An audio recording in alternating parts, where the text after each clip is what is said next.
Bismillahirrahmanirrahim. In today's lecture we will briefly discuss about the application of ideal gas equation, लेकिन point number 4 हम discuss करेंगे the calculation of density of a gas। हमें जो gas let's suppose से container है और container में हमें एक गैस दिया गया है और हम ही कह रहा है कि भाई इसकी डेंसिटी मालूम कर ले। सो क्या आइडियल गैस इक्वेशन से कोई हेल्प हम ले सकते हैं? इस मॉडिफाइड फॉर्म है P V is equal to N R T का? हाँ बिल्कुल है, इससे हम हेल्प ले सकते हैं। किस तरह कैलकुलेट कर सकते हैं? इसकी modified P V is equal to N R T की मॉडिफाइड फॉर्म हम लिखेंगे P V is equal to N R T. और दूसरी बात ये है कि हम इस पर न्यूमेरिकल भी हल करेंगे ताकि आपकी बिल्कुल एब्जॉर्ब इन द बोन, ताकि आपको बिल्कुल 100% समझ आ जाए। तो स्टार्ट लेते हैं कि सबसे पहले इसकी डेंसिटी की जो इक्वेशन है इसकी फॉर्म हम इससे डिराइव करते हैं। तो स्टार्ट लेते हैं P is equal to N R T और हमें पता है कि ये पी प्रेशर है, वॉल्यूम है, नंबर ऑफ मोल है, आर आइडियल गैस कांस्टेंट और ये टेम्परेचर है, ये तो हमें मालूम है।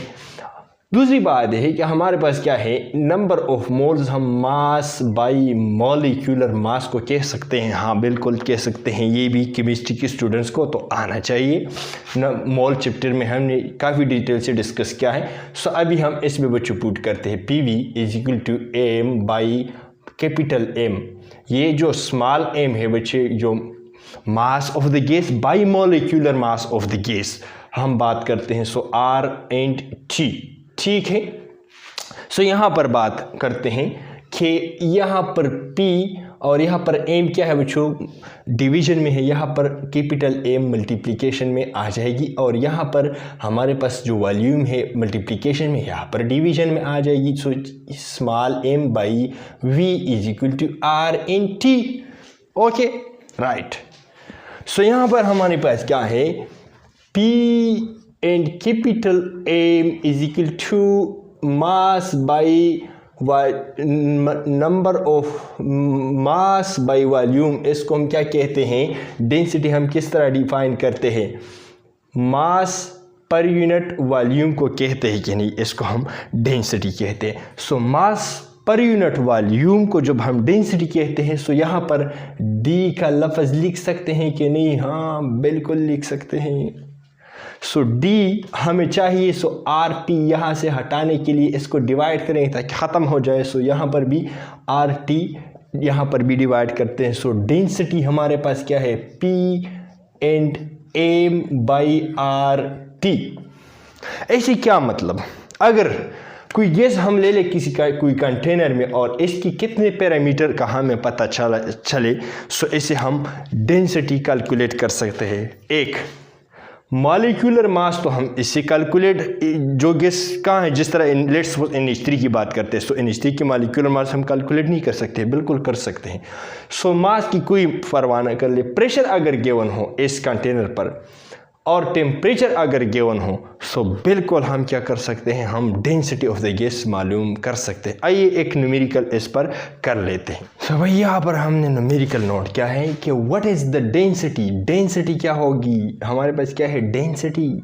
What is the density, density of gas क्या है, इन ग्राम पर डेसीमीटर क्यूब, ये डेंसिटी का यूनिट है ऑफ SO2। अगर सल्फर डाइऑक्साइड को हम क्या कर ले, एक कंटेनर में बंद कर ले एट 20 डिग्री सेंटीग्रेड और इसके टेम्परेचर के अंदर का 20 डिग्री सेंटीग्रेड है 760 मिलीमीटर ऑफ Ag और इस पर प्रेशर क्या है, 760 मिलीमीटर ऑफ मरकरी हमने रखा है।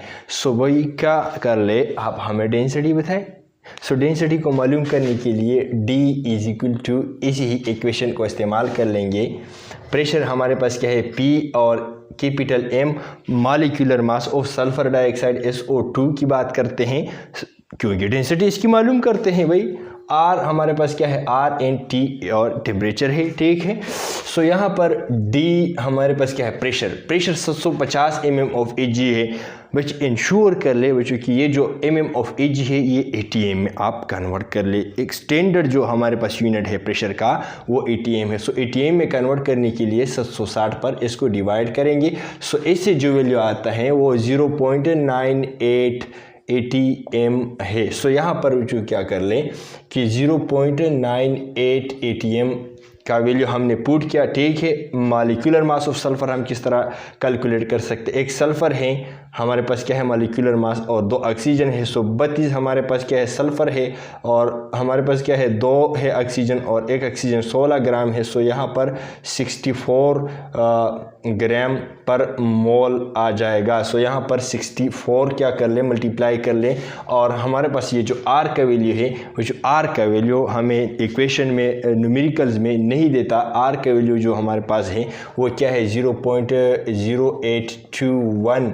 ये आपको याद करना चाहिए। इसको हम क्या कर लेते हैं इस तरह आर की वैल्यू 0.0821 ATM पर डेसीमीटर क्यूब पर मोल पर केल्विन। मुझे इसको आपको इसकी वैल्यू को याद करना चाहिए क्योंकि ये न्यूमेरिकल्स में आर की वैल्यू लाजमी होता है और आर की वैल्यू देता नहीं है। सो यहाँ पर क्या है और टेम्परेचर क्या है 20 डिग्री सेंटीग्रेड से 273 को इसके साथ जमा कर ले ताकि क्या हो जाए 293 केल्विन बन जाए। सो हमें जो टेम्परेचर का जो स्केल है यहाँ पर केल्विन में जो कन्वर्ट करना है। इसी ही कन्वर्जन में गलत निकल ले। प्रेशर का जो यूनिट है ATM, टेम्परेचर का जो यूनिट है केल्विन, इसमें और कुछ भी मसला नहीं होगा आपको। सो 293 हमारे पास क्या है टेम्परेचर हो गया।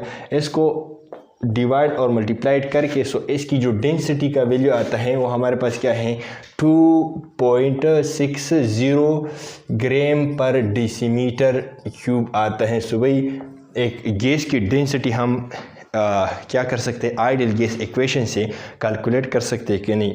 इस तरह हज़ारों न्यूमेरिकल अगर आ जाए इसी ही फॉर्म अगर आप इससे निकाल ले इस ये मॉडिफिकेशन कर ले और इस इक्वेशन इस पर अप्लाई कर ले सो आप डेंसिटी ऑफ द गैस क्या कर सकते हैं मालूम कर सकते हैं।